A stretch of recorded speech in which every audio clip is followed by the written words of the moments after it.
కొంచెం ఎత్తండి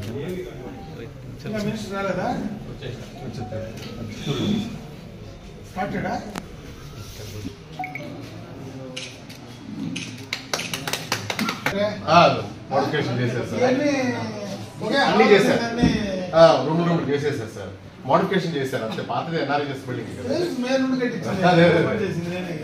రెండు చైర్లు పిచ్చింది కదా సార్. రండి రండి.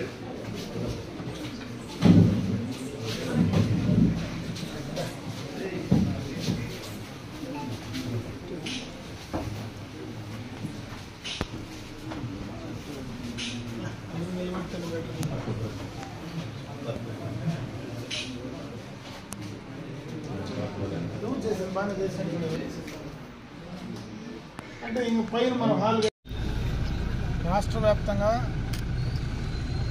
పవన్ కళ్యాణ్ గారి చేతుల మీదుగా అన్ని డిఎల్డిఓ ఆఫీసులు, అదేవిధంగా నియోజకవర్గంకు సంబంధించినటువంటి యాక్షన్ ప్లాన్ తయారు చేయడానికి ఒక పక్కా స్ట్రక్చర్ను తయారు చేయడం జరిగింది.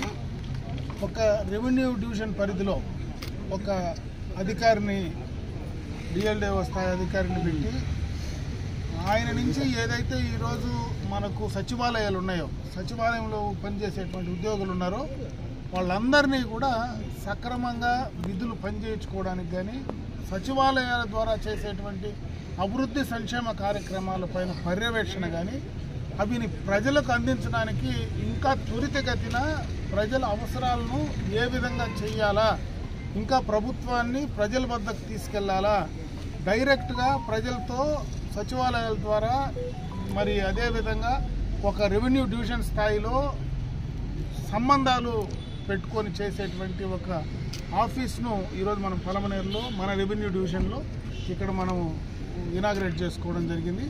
భవిష్యత్తులో ఈ యొక్క రెవెన్యూ డివిజన్లో ఉండేటువంటి సచివాలయాలు కానీ, మండల పరిషత్తుల ద్వారా ఏదైతే కొత్తగా ఈరోజు డిప్యూటీ ఎంపీడీఓలను కూడా ఏర్పాటు చేయడం జరిగింది. వాళ్ళను కూడా విధులు బాధ్యతలు ఇచ్చి ఇక్కడ ఒక డిఎల్డిఓ స్థాయి అధికారిని నియమించి ఆయన పర్యవేక్షణలో అటు మండల పరిషత్తులు, సచివాలయాలు అన్నీ కూడా గ్రామ పంచాయతీలకు సంబంధించినటువంటి సచివాలయాలు ఆల్మోస్ట్ అన్నీ కూడా గ్రామ పంచాయతీల కంట్రోల్లోనే ఉన్నాయి. ఆ సచివాలయాలు, గ్రామ పంచాయతీలకు సంబంధించినటువంటి పాలనా వ్యవహారాలన్నీ కూడా వాటి ద్వారా చేయడానికి, ప్రభుత్వం ఇచ్చినటువంటి సంక్షేమ కార్యక్రమాలను పారదర్శకంగా ప్రజలకు చేరవేయడానికి ఈ యొక్క వ్యవస్థను కొత్తగా కూడా తీసుకురావడం జరిగింది. ఈ వ్యవస్థ ద్వారా రేపు రాబోయే కాలంలో ప్రజలకు మంచి జరుగుతుంది. ఈరోజు పంచాయతీరాజ్ శాఖ మంత్రులు పవన్ కళ్యాణ్ గారి ద్వారా ఈరోజు ఈ కార్యక్రమాన్ని ఇనాగ్రేషన్ చేయడం జరిగిందని తెలియజేసుకుంటాం.